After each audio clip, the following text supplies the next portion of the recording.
Today we're going to be reviewing The Running Man.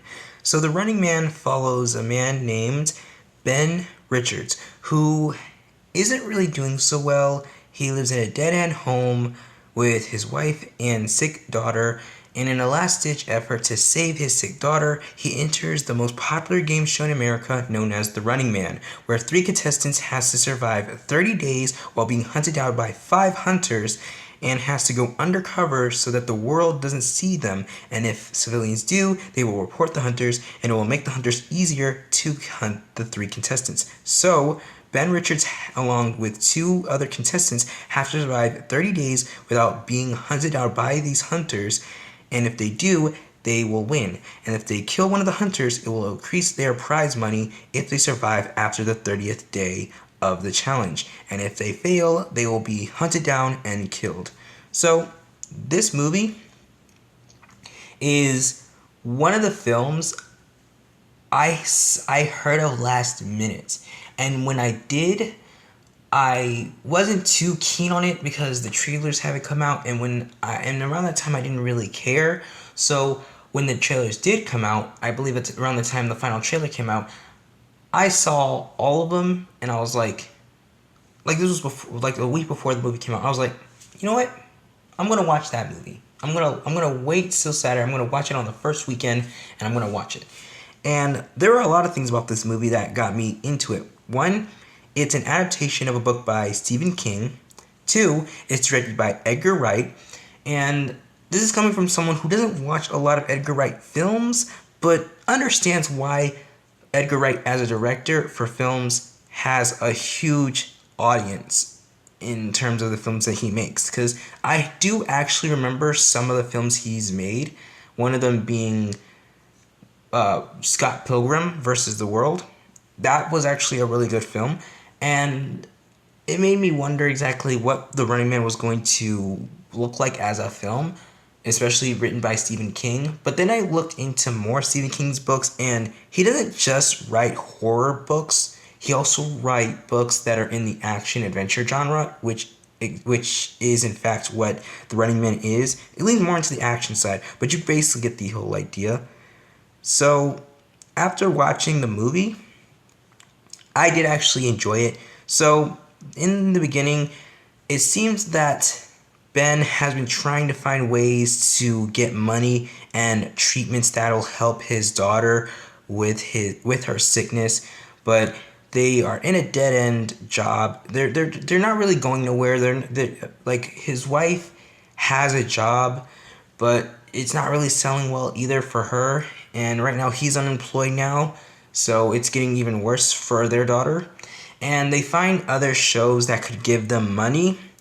And Ben has been researching shows that if he wins, he will actually get a large sum of money.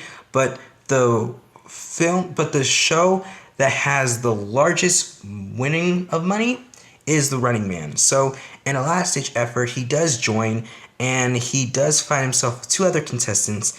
And once the Running Man competition begins, the 3 contestants are all stationed in different parts of the building for them to escape in. And as a result, they all find their own different methods in surviving before the challenge begins. So as a result, for Ben, he goes to a friend who gives him new clothes and attire and gadgets that'll help him in his conquest of hiding undercover, and each step by step, it leads to more challenges and more setbacks that allows the hunters to find Ben quicker. So the first contestant, he did not do a good job. He just acted as a normal civilian, and not only did the audience find him, the hunters found him too and died quickly. Then there was the middle one, who was just blowing her money off by partying in a casino, and they did find her, but it was someone else. And when they found out where she was, the real contestant actually died in an inferno, and now from here, Ben is the last one.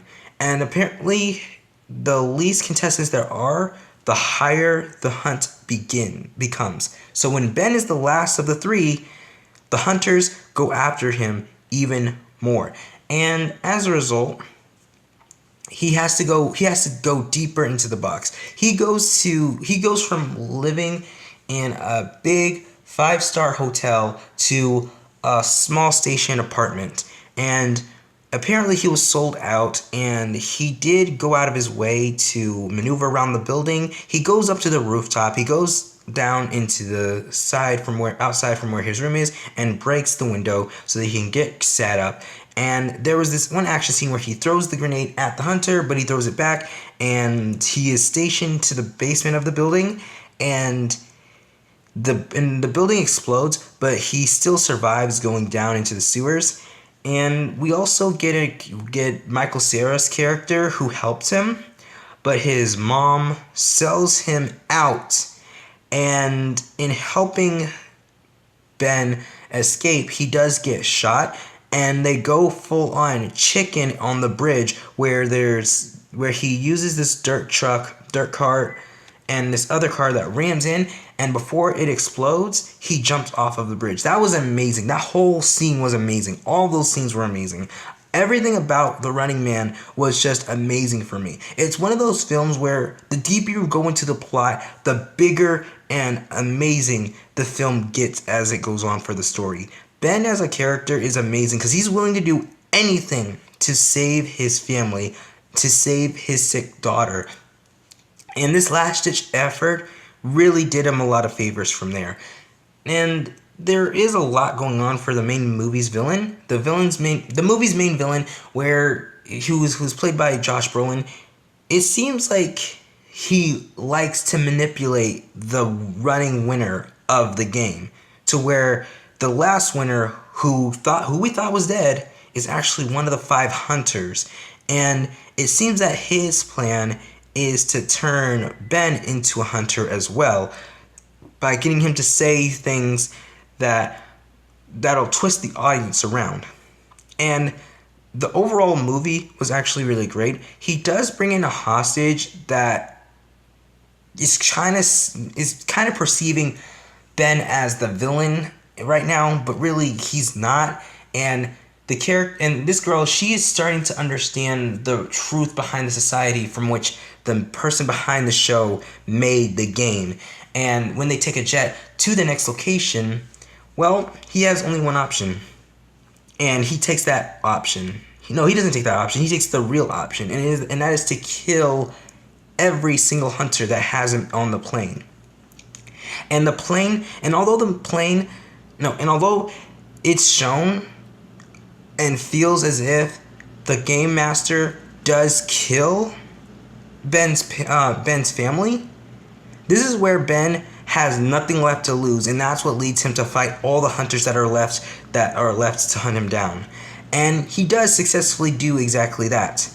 And because of that, because he tells people what's really going on, what the game master really wants him to do, the game master twisted it as he did not say anything the entire time they were on commercial break.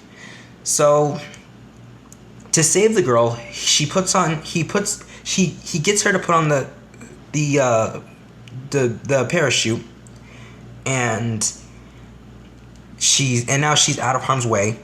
And it seems like the plane is about to crash, but then it's revealed that that Ben actually died, except Ben didn't actually die, as we go to see what his wife and daughter's doing, and everything went actually pretty well. Then after this, everything was revealed. Everything that the Game Master has been doing behind the scenes of The Running Man, and even the host goes out and abandons the Game Master, and everything goes from bad to worse for the Game Master. And this is when the Game Master dies. Ben finds him, he kills him. We don't see it, but we know it happens, and the movie just ends right then and there. Now, this is one of those movies where the movie ends in ways that I wish had a different kind of ending.